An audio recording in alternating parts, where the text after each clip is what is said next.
Hello दोस्तों, एक बार फिर से आप सभी का स्वागत है आपके अपने यूट्यूब चैनल सिकंदर क्लासेस पर। हम लोग पढ़ रहे थे आम्ल क्षारक और लवण, क्लास 10th के केमिस्ट्री, आम्ल क्षारक और लवण। हम लोग साधारण नमक तक पढ़ चुके थे, चलिए आज हम लोग अगला टॉपिक की ओर बढ़ते हैं। आज हम लोग पढ़ेंगे क्लोर क्षार प्रक्रिया। ध्यान समझिएगा, क्लोर क्षार प्रक्रिया पहले अच्छा समझ लीजिएगा, उसके बाद कॉपी में नोट करना है। क्लोर क्षार प्रक्रिया क्या है? क्लोर क्षार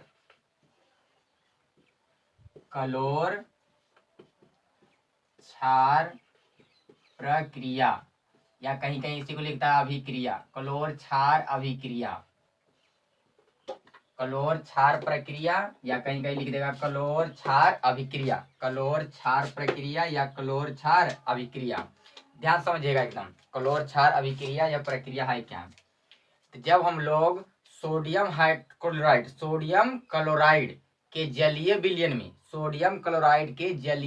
में विद्युत धारा प्रवाहित करेंगे। सोडियम क्लोराइड का जलीय विलयन रहेगा, उस पर क्या प्रवाहित कर देंगे? विद्युत धारा। क्या प्रवाहित कर देंगे? विद्युत धारा। तो वह टूट जाएगा, वह क्या होगा? टूट जाएगा, अपघटित हो जाएगा। क्या हो जाएगा? अपघटित हो जाएगा। सोडियम क्लोराइड का जलीय विलयन रहेगा, मतलब सोडियम क्लोराइड रहेगा और जल रहेगा, उसमें जल रहेगा, उस पर क्या प्रवाहित कर देंगे?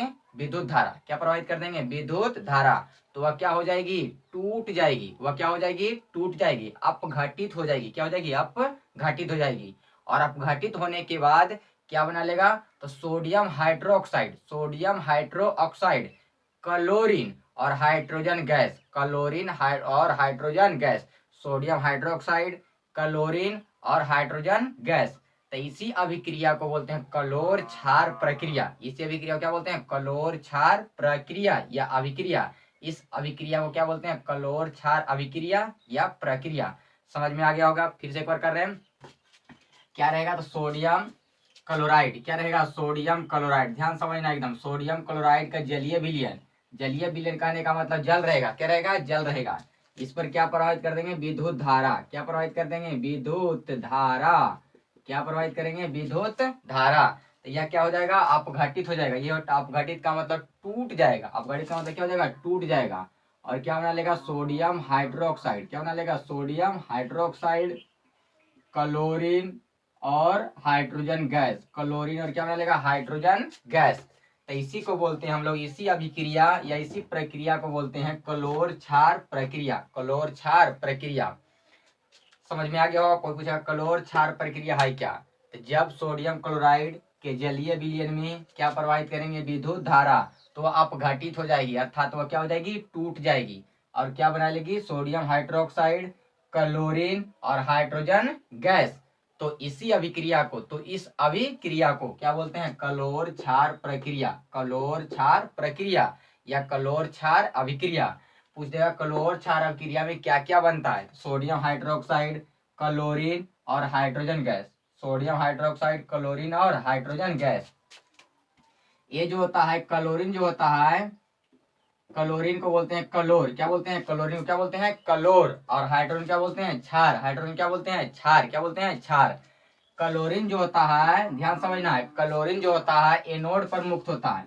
क्लोरीन किस पर मुक्त होता है? एनोड पर। ऑब्जेक्टिव पूछ सकता है कि क्लोर क्षार प्रक्रिया में क्लोरीन जो है किस पर मुक्त होता है? तो किस पर मुक्त होता है? एनोड पर।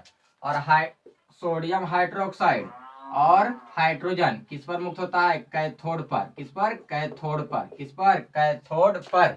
पूछ देगा कि क्लोर क्षार प्रक्रिया में सोडियम हाइड्रोक्साइड और हाइड्रोजन गैस किस पर जाकर मुक्त होता है? तो कैथोड पर। और क्लोरीन किस पर? एनोड पर। क्लोरीन किस पर? एनोड पर। समझ में आ गया होगा यहाँ तक? समीकरण नीचे लिख लीजिएगा, या ऐसे ही पूछ सकता है कि सोडियम हाइड्रोक्साइड का निर्माण करें। सोडियम हाइड्रोक्साइड का निर्माण करें, या पूछेगा सोडियम हाइड्रोक्साइड का निर्माण करें, तो बोलेंगे जब सोडियम क्लोराइड के जलीय विलयन में विद्युत धारा प्रवाहित करते हैं। क्या प्रवाहित करते हैं? विद्युत धारा। तो यह अपघटित होकर, टूटकर सोडियम हाइड्रोक्साइड बनाता है। क्या बनाता है? सोडियम हाइड्रोक्साइड बनाता है। इसके साथ क्लोरीन गैस और हाइड्रोजन गैस बनाता है। यहाँ तक में समझ में आ गया होगा? क्लोर क्षार प्रक्रिया या क्लोर क्षार अभिक्रिया क्या है? एक बार फिर रिपीट कर दे रहे हैं, क्लोर क्षार अभिक्रिया प्रक्रिया क्या है?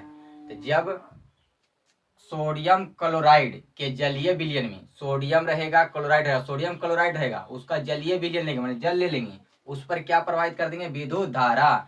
जब सोडियम क्लोराइड के जलीय विलयन पर, सोडियम क्लोराइड के जलीय विलयन पर क्या प्रवाहित करते हैं, विद्युत धारा, तो अपघटित हो जाता है, अर्थात वह टूट जाता है। क्या होता है, वह टूट जाता है और बनाता है सोडियम हाइड्रोक्साइड, क्लोरीन और हाइड्रोजन गैस, क्लोरीन और हाइड्रोजन गैस।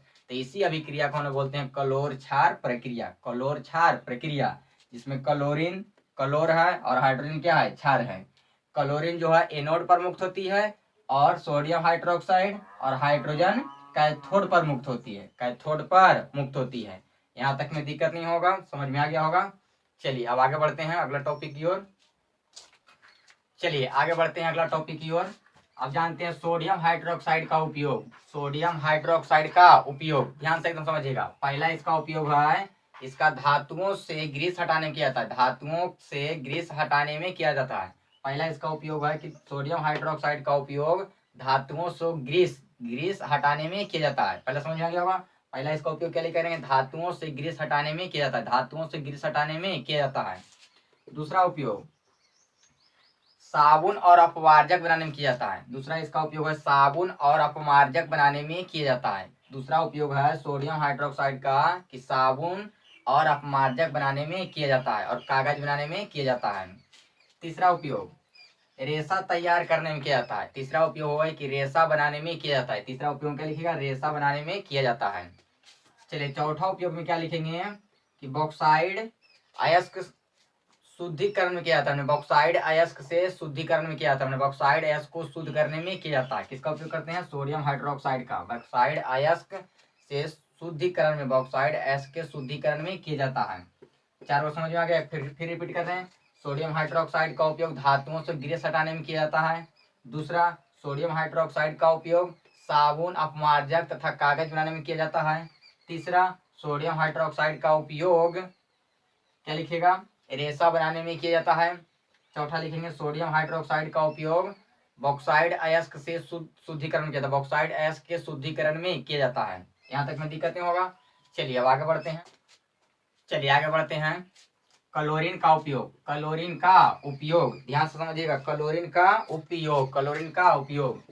तो पहला उपयोग है इसका कि जल को रोगाणु रहित, मतलब उसमें जो जल में रोगाणु रहित जो कीटाणु रहेंगे उसको समाप्त कर देना, मैंने रोगाणु रहित बनाने में किया जाता है, जल को रोगाणु रहित बनाने में किया जाता है। क्लोरीन का पहला उपयोग क्या है कि जल को रोगाणु रहित बनाने में किया जाता है, पहला उपयोग है जल को रोगाणु रहित बनाने में किया जाता है। चलिए अब दूसरा आते हैं। क्लोरीन का उपयोग पीवीसी पॉलीविनाइल क्लोराइड या CFC क्लोरोफ्लोरोकार्बन या CF क्लोरोकार्बन बनाने में किया जाता है। क्लोरीन का उपयोग PVC मैंने पॉलीविनाइल क्लोराइड, CFC मैंने क्लोरोफ्लोरोकार्बन और CF मतलब क्लोरोकार्बन बनाने में, फ्लोरोकार्बन बनाने में किया जाता है, फ्लोरोकार्बन बनाने में किया जाता है।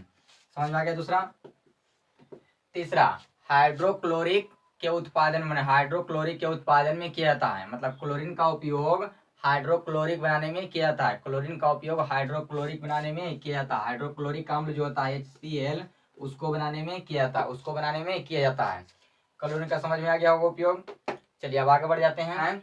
हाइड्रोजन का उपयोग, किसका उपयोग, हाइड्रोजन का उपयोग, हाइड्रोजन का उपयोग। तो पहला उपयोग है इसका कि रॉकेट में ईंधन के रूप में उपयोग होता है, हाइड्रोजन का उपयोग रॉकेट में ईंधन के रूप में होता है, रॉकेट में किसके रूप में होता है, ईंधन के रूप में होता है, ईंधन के रूप में होता है।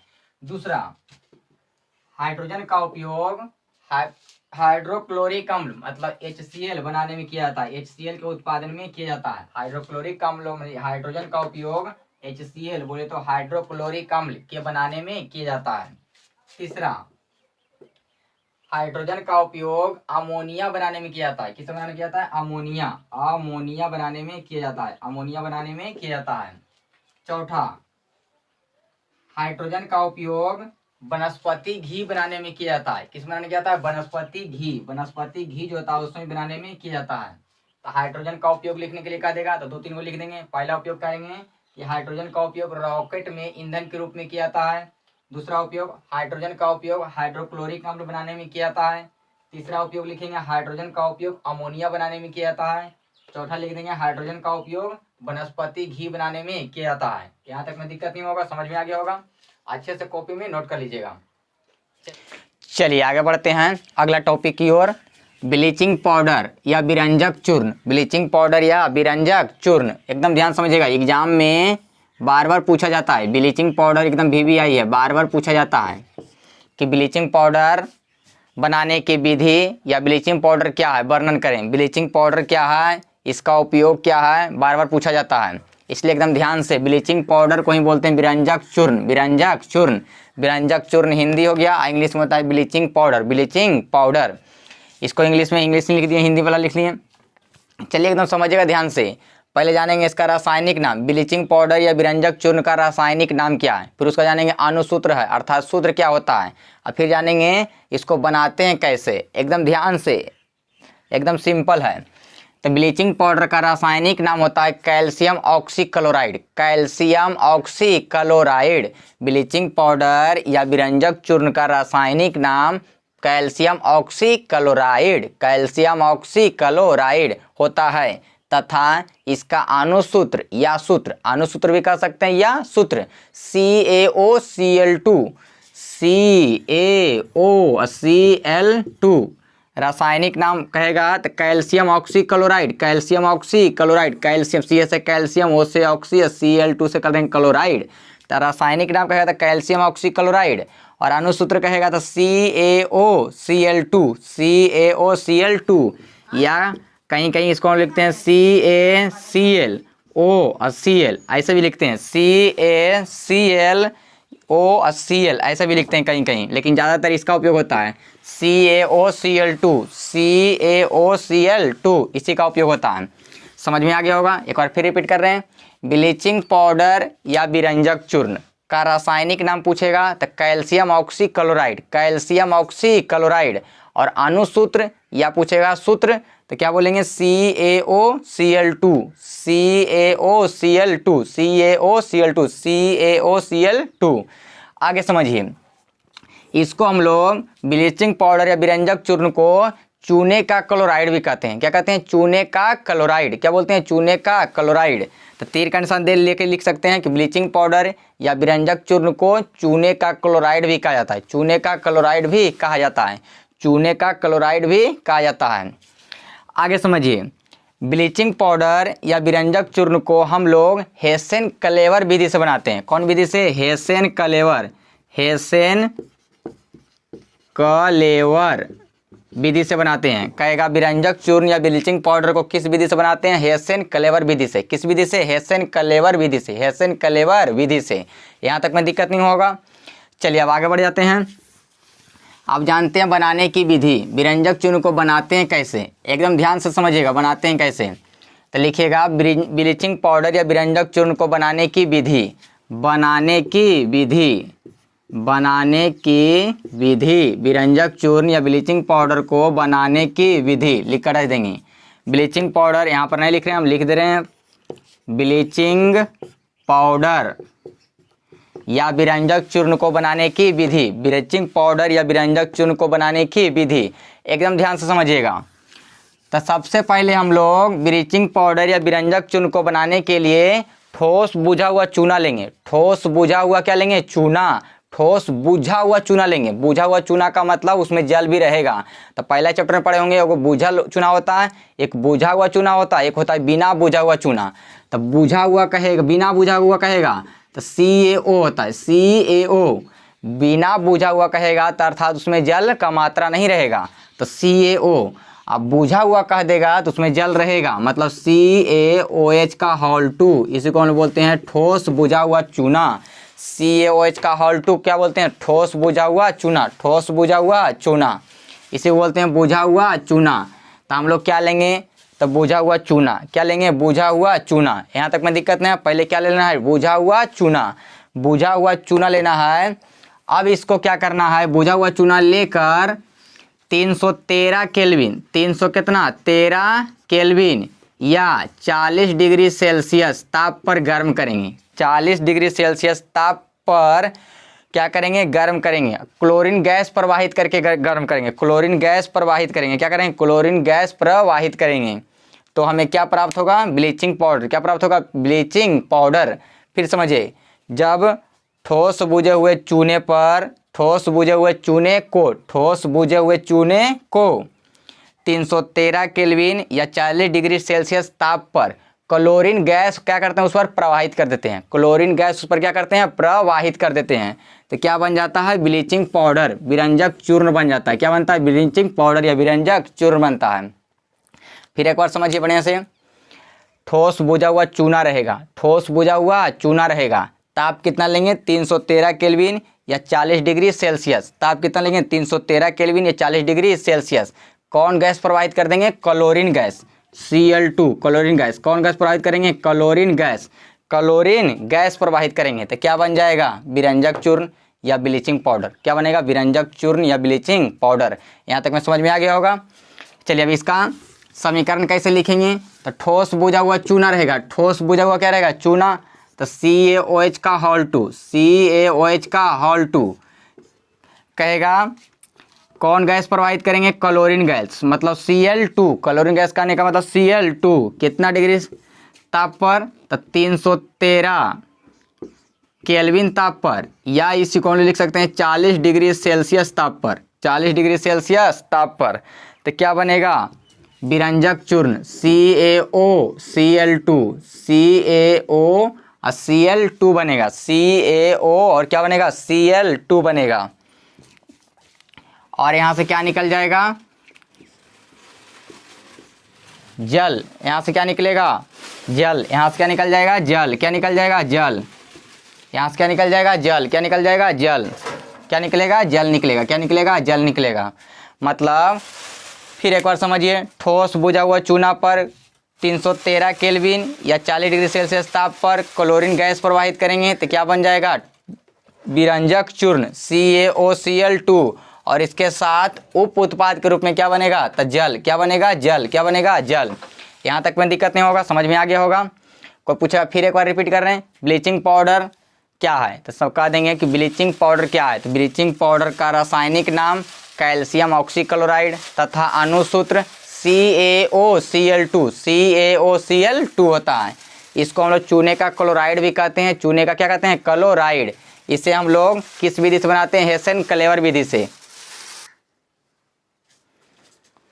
चलिए अब जानते हैं बनाने की विधि। बनाने की विधि, तो ठोस बुझा हुआ चूना रहेगा, ठोस बुझा हुआ चूना कैसे लिखिएगा, लिखेंगे ठोस बुझा हुआ चूने पर 313 केल्विन या 40 डिग्री सेल्सियस ताप पर क्लोरीन गैस प्रवाहित करते हैं तो विरंजक चूर्ण बनता है, विरंजक चूर्ण बनता है। और नीचे में समीकरण दे दीजिएगा, नीचे में क्या करेंगे, समीकरण दे देंगे।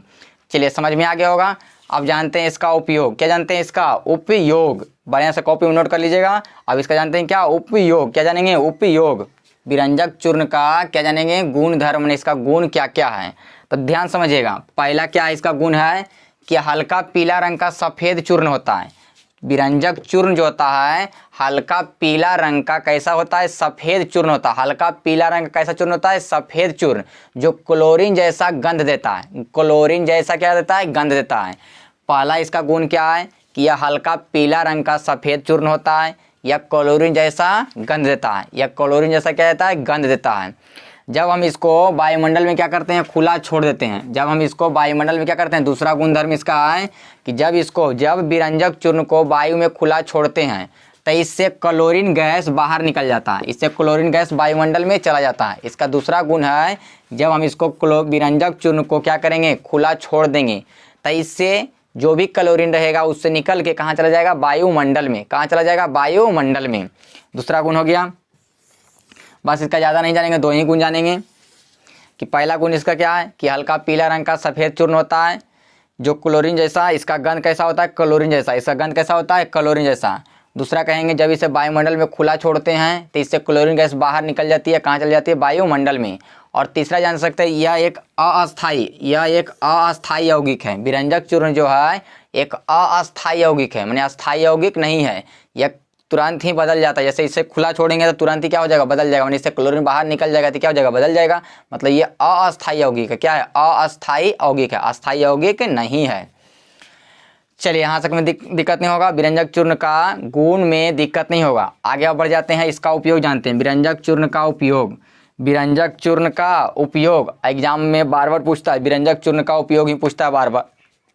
चलिए तो ध्यान से समझिएगा, पहला इसका उपयोग क्या है कि विरंजक चूर्ण का उपयोग कीटाणुनाशक के रूप में जल को शुद्ध करने में किया जाता है। मतलब कहीं कहीं देखिएगा जल रहेगा इकट्ठा, जैसे तालाब हो गया, तो उसमें जब कीटाणु हो जाएंगे तो उसको शुद्ध करने के लिए, उस जल को शुद्ध करने के लिए, उस तालाब वाले जल को शुद्ध करने के लिए क्या मिलाते हैं, उसमें विरंजक चूर्ण मिलाते हैं। क्या मिलाते हैं? विरंजक चूर्ण मिलाते हैं। क्या मिलाते हैं? विरंजक चूर्ण मिलाते हैं।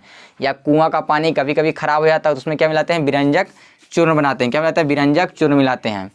मतलब कीटाणुनाशक के रूप में जल को शुद्ध करने में किया जाता है। इसका उपयोग किस में किया जाता है? कीटाणुनाशक के रूप में, कीटाणु को खत्म करने के रूप में जल को शुद्ध करने में किया जाता है। जल को शुद्ध करने में किया जाता है। तो पहला उपयोग क्या लीजिएगा कि विरंजक चूर्ण का उपयोग कीटाणुनाशक के रूप में जल को शुद्ध करने में किया जाता है। जल को शुद्ध करने में किया जाता है। चलिए दूसरा क्या करेंगे कि विरंजक चूर्ण का उपयोग लॉन्ड्री में विरंजन के लिए होता है। लॉन्ड्री में विरंजन के लिए होता है। दूसरा उपयोग क्या लिखेंगे कि विरंजक चूर्ण का उपयोग लॉन्ड्री में विरंजन के लिए होता है। चलिए समझ में आ गया होगा। आगे बढ़ते हैं, तीसरा उपयोग क्या लिखेंगे कि विरंजक चूर्ण का उपयोग, विरंजक चूर्ण का उपयोग ऑक्सीजन, क्लोरीन और क्लोरोफॉर्म बनाने में किया जाता है। ऑक्सीजन का मतलब O2, क्लोरीन का मतलब Cl2 और CH3 क्लोरोफॉर्म, CH3Cl क्लोरोफॉर्म इत्यादि बनाने में किया जाता है। क्लोरोफॉर्म बनाने में किया जाता है। तीसरा उपयोग इसका क्या लिख देंगे कि विरंजक चूर्ण का उपयोग ऑक्सीजन, क्लोरीन और क्लोरोफॉर्म बनाने में किया जाता है। क्लोरीन, क्लोरोफॉर्म और ऑक्सीजन बनाने में किया जाता है। ये दो तीन उपयोग, दो उपयोग पूछता है, बार बार दो उपयोग पूछता है, तो दो उपयोग लिख देंगे, तीन उपयोग बता दिए। पहला उपयोग क्या लिखिएगा कि पहला उपयोग लिखेंगे कि विरंजक चूर्ण का उपयोग कीटाणुनाशक के रूप में जल को शुद्ध करने में किया जाता है। दूसरा उपयोग लिखेंगे कि विरंजक चूर्ण का उपयोग लॉन्ड्री में विरंजन के लिए किया जाता है। तीसरा उपयोग लिख देंगे कि विरंजक चूर्ण का उपयोग ऑक्सीजन, क्लोरीन और क्लोरोफॉर्म, ऑक्सीजन, क्लोरीन और क्लोरोफॉर्म को बोलते हैं CH3Cl बनाने में किया जाता है, का निर्माण करने में किया जाता है। यहाँ तक में दिक्कत नहीं होगा, समझ में आ गया होगा बढ़िया से। अच्छे से कॉपी में नोट कर लीजिए। चलिए आगे बढ़ते हैं अगला टॉपिक की ओर। बेकिंग सोडा या खाने वाला सोडा, इसी को बोलते हैं हम लोग बेकिंग सोडा, कोई क्या बोलते हैं? खाने वाला सोडा। बेकिंग सोडा कोई क्या बोलते हैं? खाने वाला सोडा। इसका जो होता है ये भी एग्जाम में बार बार पूछा जाता है। एग्जाम में बार बार पूछा जाता है, ये भी VVI है। बेकिंग सोडा या खाने वाला सोडा को बार बार पूछा जाता है। इसका रासायनिक नाम, अणुसूत्र और उपयोग, बनाने की विधि, ये सब बार बार पूछा जाता है। चलिए एकदम सिंपल है। पहले हम लोग जानेंगे इसका रासायनिक नाम क्या है। बेकिंग सोडा का या खाने वाला सोडा का रासायनिक नाम क्या है? तो इसका रासायनिक नाम है सोडियम बाइकार्बोनेट, सोडियम बाइकार्बोनेट या sodium hydrogen carbonate, sodium hydrogen carbonate. Baking soda या खाने वाला सोडा का रासायनिक नाम सोडियम बाइकार्बोनेट, सोडियम बाइकार्बोनेट या sodium hydrogen carbonate, sodium hydrogen carbonate. बढ़िया से। और कहेगा इसका अणुसूत्र, इसका अणुसूत्र या सूत्र तो NaHCO3, NaHCO3, NaHCO3। इसी को लिख देते हैं। इस Na से क्या हो गया? सोडियम। HCO3 से बोलते हैं बाइकार्बोनेट, HCO3 से क्या बोलते हैं? बाइकार्बोनेट। जब HCO3 एक साथ हो जाता है क्या बोलते हैं इसको? बाइकार्बोनेट। लेकिन जब अलग अलग करते हैं तो सोडियम H से हाइड्रोजन और CO3 से कार्बोनेट। तो इसी तरह इसका दो तरह से बोल सकते हैं। बेकिंग सोडा या खाने वाला सोडा का रासायनिक नाम कहेगा तो क्या बोलेंगे? सोडियम बाइकार्बोनेट, सोडियम बाइकार्बोनेट या sodium hydrogen carbonate, sodium hydrogen carbonate. तथा इसका अणुसूत्र क्या होता है? तो NaHCO3, NaHCO3, NaH क्या होता है? CO3। समझ में आ गया होगा क्या? फिर एक बार रिपीट कर दे रहे हैं। बेकिंग सोडा या खाने वाला सोडा का रासायनिक नाम कहेगा तो क्या बोलिएगा? सोडियम बाइकार्बोनेट, सोडियम बाइकार्बोनेट या sodium hydrogen carbonate, sodium hydrogen carbonate. कहेगा अणुसूत्र क्या? तो NaHCO3, NaHCO3। समझ में आ गया होगा। आगे बढ़ते हैं। इसको जो हम लोग बेकिंग सोडा या खाने वाला सोडा को किस किस नाम से जानते हैं तो हम लोग इसको मीठा सोडा के भी नाम से जानते हैं। बेकिंग सोडा या खाने वाला सोडा को किस किस नाम से जानते हैं? तो बेकिंग सोडा को किस नाम से जानते हैं? तो पहला तो है खाने वाला सोडा, पहला इसको क्या बोलते हैं? खाने वाला सोडा, या इसी को बोलते हैं मीठा सोडा। इसी को क्या बोलते हैं? मीठा सोडा। खाने वाला सोडा या क्या बोलते हैं? मीठा सोडा। इसी को बोलते हैं पाक सोडा। क्या बोलते हैं? पाक सोडा। तो इसका क्या नाम हो गया? 4 नाम। पहला क्या है? बेकिंग सोडा, उसी को बोलते हैं खाने वाला सोडा, या इसी को बोलते हैं मीठा सोडा। कौन सोडा बोलते हैं? मीठा सोडा। या इसी को बोलते हैं पाक सोडा। कौन सोडा बोलते हैं? पाक सोडा। यहाँ तक में समझ में नहीं, यहाँ तक में दिक्कत नहीं होगा, समझ में आ गया होगा अच्छे से। चलिए अब आगे बढ़ जाते हैं।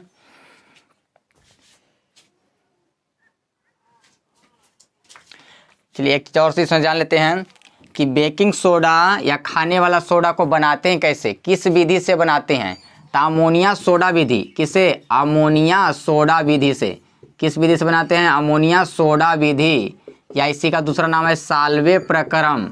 साल्वे प्रक्रम, साल्वे प्रक्रम। बेकिंग सोडा या खाने वाला सोडा को हम लोग किस विधि से बनाते हैं, किस प्रक्रम से बनाते हैं? तो सोडा अमोनिया सोडा विधि से, अमोनिया सोडा विधि से। इसी को बोलते हैं साल्वे प्रक्रम। क्या बोलते हैं? साल्वे प्रक्रम, साल्वे प्रक्रम। चलिए यहाँ तक में दिक्कत नहीं होगा। अब आगे बढ़ते हैं। आप जानते हैं कैसे इसको बनाते हैं, कैसे इसको बनाते हैं, मैंने बेकिंग सोडा या खाने वाला सोडा को कैसे बनाते हैं। चलिए अब आगे बढ़ते हैं, अगला टॉपिक जानते हैं कि बेकिंग सोडा या खाने वाला सोडा को बनाने की विधि। स्टार देकर लिखिएगा, बेकिंग सोडा या खाने वाला सोडा को बनाने की विधि, माने हम लोग कैसे इसको तैयार करते हैं, कैसे इसको बनाते हैं। तो सबसे पहले जानेंगे कि कच्चा पदार्थ क्या क्या लेते हैं। तो अमोनिया, जल और कार्बन डाइऑक्साइड। अमोनिया, जल और कार्बन डाइऑक्साइड, ये तीनों कच्चा पदार्थ लेते हैं। क्या लेते हैं? तीनों कच्चा पदार्थ लेते हैं, माने NH3, H2O और CO2, मतलब अमोनिया और जल और कार्बन डाइऑक्साइड कच्चे पदार्थ के रूप में किसका किसका उपयोग होता है? अमोनिया, जल और कार्बन डाइऑक्साइड लेकर सोडियम क्लोराइड से अभिक्रिया कराते हैं। सोडियम क्लोराइड से क्या कराते हैं? अभिक्रिया कराते हैं। क्या कराते हैं? सोडियम क्लोराइड से क्या कराते हैं? अभिक्रिया कराते हैं। तो क्या बन जाता है, क्या तैयार हो जाता है? बेकिंग सोडा या खाने वाला सोडा। और उसके उप उत्पाद के रूप में क्या बनता है? तो ammonium chloride, ammonium chloride, ammonium chloride बनता है। क्या बनता है? Ammonium chloride. ये क्या है? तो यह है बेकिंग सोडा, खाने वाला सोडा। फिर एक बार समझिएगा, जब कच्चे पदार्थ कौन कौन लेंगे? तो NH3, H2O तथा CO2 लेकर सोडियम क्लोराइड के साथ अभिक्रिया कराते हैं। सोडियम क्लोराइड के साथ अभिक्रिया कराते हैं तो बेकिंग पाउडर, बेकिंग सोडा बनता है। बेकिंग सोडा बनता है। क्या बनता है? बेकिंग सोडा बनता है। क्या बनता है? बेकिंग सोडा बनता है।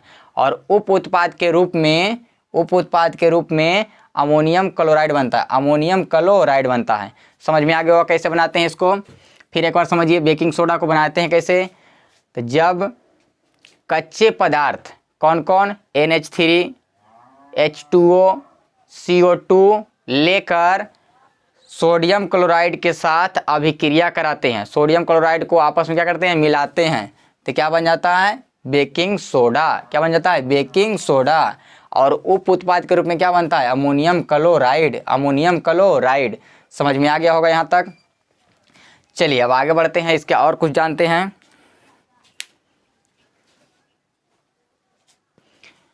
और नीचे ये वाला समीकरण लिख लीजिएगा। उतना लिखने के बाद नीचे ये क्या लिखना है? समीकरण लिख लेना है। नीचे में क्या करना है? ये समीकरण लिख लेना है। समीकरण सबका जरूर लिखना है, समीकरण सबका जरूर लिखना है। जितने भी पढ़ रहे हैं, बनाने की विधि जान रहे हैं, सबका समीकरण ये वाला नीचे वाला जरूर लिखना है। सब में अलग अलग हो, अलग अलग सबका लिख लेना है। अगला टॉपिक की ओर चलते हैं, बेकिंग सोडा या खाने वाला सोडा। बेकिंग सोडा या खाने वाला सोडा का गुण क्या जानते हैं? अब इसका गुण जानते हैं, गुण धर्म जानते हैं, इसका गुण क्या क्या है। तो पहला गुण इसका जो है, यह सफ़ेद ठोस, माने ठोस सफ़ेद रंग का, माने सफ़ेद ठोस होता है। क्या होता है? ये सफ़ेद ठोस होता है, माने ठोस सफ़ेद रंग का होता है। कैसा होता है? यह ठोस होता है, लेकिन किस रंग का होता है? सफ़ेद रंग का होता है।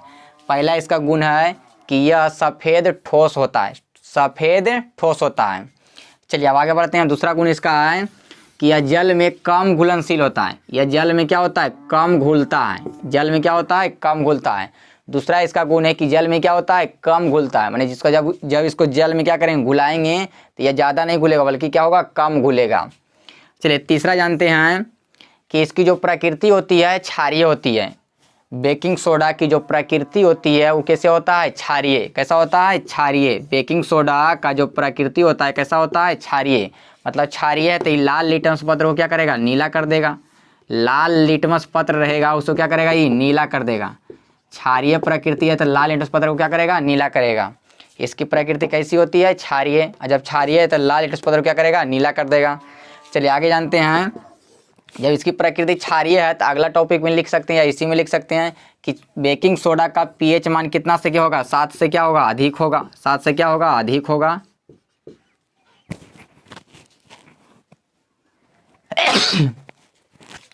7 से क्या होगा, अधिक होगा। 7 से क्या होगा, अधिक होगा। समझ में आ गया होगा। फिर एक बार बता रहे हैं, बेकिंग सोडा का गुण या खाने वाला सोडा का गुण क्या है। तो पहला गुण इसका है कि यह सफ़ेद ठोस होता है। सफ़ेद कैसा होता है, ठोस होता है।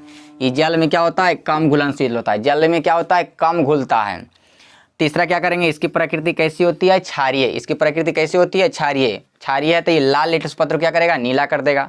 अगला में लिख देंगे, जब क्षारीय है तो बेकिंग सोडा का पीएच मान 7 से क्या होता है, अधिक होता है। 7 से क्या होता है, अधिक होता है। एक और सुन लीजिए, 5वां में लिखेंगे कि जब बेकिंग सोडा को गर्म करते हैं, NaHCO3, बेकिंग सोडा को क्या करते हैं, गर्म करते हैं। NaHCO3 बेकिंग सोडा है, इसको जब हम लोग गर्म करते हैं तो बनाता है Na2CO3 यानी सोडियम कार्बोनेट, और बनाता है जल, और बना लेता है कार्बन डाइऑक्साइड। कार्बन डाइऑक्साइड क्या बना लेता है, ऑक्साइड। क्या बना लेता है, कार्बन डाइऑक्साइड। जब बेकिंग सोडा को गर्म करेंगे, बेकिंग सोडा क्या करते हैं, गर्म करते हैं, तो अगला में क्या लिखेंगे कि जब बेकिंग सोडा को खाना बनाते समय गर्म किया जाता है तो सोडियम कार्बोनेट, जल और कार्बन डाइऑक्साइड प्राप्त करता है, मुक्त होता है, यानी बनता है। क्या होता है, बनता है। और नीचे ये वाला लिख देंगे समीकरण। इन समीकरण क्या करेंगे, लिख देंगे। समझ में आ गया होगा अच्छे से। चलिए अब आगे बढ़ जाते हैं, आगे बढ़ते हैं अगला टॉपिक की ओर। बेकिंग सोडा या खाने वाला सोडा का उपयोग। बेकिंग सोडा या खाने वाला सोडा का क्या उपयोग, एग्जाम में बार बार पूछता है, एकदम ध्यान से समझना है। तो बेकिंग सोडा का उपयोग बेकिंग पाउडर बनाने में किया जाता है। पहला इसका उपयोग है कि बेकिंग सोडा जो होता है इसका उपयोग हम लोग किस में करते हैं, तो बेकिंग पाउडर बनाने में। किसका बनाने में, बेकिंग पाउडर, या इसे बोलते हैं पाक चूर्ण बनाने में करते हैं। बेकिंग सोडा का उपयोग बेकिंग पाउडर बनाने में किया जाता है, अर्थात पाक चूर्ण बनाने में किया जाता है। आगे समझिएगा, बेकिंग सोडा जो होता है, baking soda sodium bicarbonate, sodium bicarbonate, sodium bicarbonate और टार्टेरिक अम्ल का मिश्रण होता है। टार्टेरिक अम्ल का क्या होता है, मिश्रण होता है। टार्टेरिक अम्ल का क्या होता है, मिश्रण होता है। फिर एक बार रिपीट कर दे रहे हैं, बेकिंग जो सोडा होता है इसी में लिख लीजिएगा कि बेकिंग सोडा सोडियम बाइकार्बोनेट तथा टार्टेरिक अम्ल का मिश्रण होता है। सोडियम बाइकार्बोनेट तथा टार्टेरिक अम्ल का क्या होता है, मिश्रण होता है। समझ में आ गया होगा। चलिए अब दूसरा में जानते हैं कि बेकिंग सोडा का उपयोग अग्निशामक यंत्र बनाने में किया जाता है। अग्निशामक मतलब आग को बुझाने में जो बनाया जाता है उसमें इसका उपयोग किया जाता है। आग को बुझाने के लिए जो बनाया जाता है पदार्थ, उसमें किसका उपयोग किया जाता है, बेकिंग सोडा का। बेकिंग सोडा का मतलब दूसरा में क्या लिख देंगे कि बेकिंग सोडा का उपयोग अग्निशामक यंत्र बनाने में किया जाता है। अग्निशामक यंत्र बनाने में किया जाता है। चलिए तीसरा क्या लिख देंगे कि बेकिंग सोडा का उपयोग शराब बनाने में किया जाता है। किस में बनाने किया जाता है, शराब बनाने में किया जाता है। बेकिंग सोडा का उपयोग किस में बनाने किया जाता है, शराब बनाने में किया जाता है। बस 3 ही को याद रखिए, ज़्यादा नहीं याद रखेंगे। फिर एक बार समझिए, पहला इसका उपयोग क्या है, तो पहला उपयोग है बेकिंग सोडा का उपयोग बेकिंग पाउडर अर्थात पाक चूर्ण बनाने में किया जाता है। इसी में एक और टॉपिक ले लेना है कि baking soda sodium bicarbonate, baking soda जो होता है सोडियम बाइकार्बोनेट तथा टार्टेरिक अम्ल का मिश्रण होता है। टार्टेरिक अम्ल का क्या होता है, मिश्रण होता है। चलिए दूसरा जानेंगे कि दूसरा उपयोग क्या है कि बेकिंग सोडा का उपयोग अग्निशामक यंत्र बनाने में किया जाता है। अग्निशामक यंत्र बनाने में किया जाता है। और एक चीज़ समझिए, अग्निशामक यंत्र में जो तरह रहता है उसमें रहता है सोडियम बाइकार्बोनेट और सल्फ्यूरिक अम्ल। सोडियम बाइकार्बोनेट और क्या रहता है, सल्फ्यूरिक अम्ल NaHCO3 और क्या रहता है H2SO4 माने सल्फ्यूरिक अम्ल रहता है। क्या रहता है? सल्फ्यूरिक अम्ल रहता है। और जब ये दोनों अभिक्रिया करता है तो बना देता है CO2 माने कार्बन डाइऑक्साइड बनाता है। क्या बनाता है? कार्बन डाइऑक्साइड बनाता है, जिससे आग जो होती क्या होती है? बुझ जाती है। आग क्या होता है? बुझ जाता है। समझ में आ गया होगा। कहेगा अग्निशामक यंत्र में किसका किसका मिश्रण रहता है? तो बोलेंगे सोडियम बाइकार्बोनेट और H2SO4 माने सल्फ्यूरिक अम्ल का। समझ में आ गया होगा।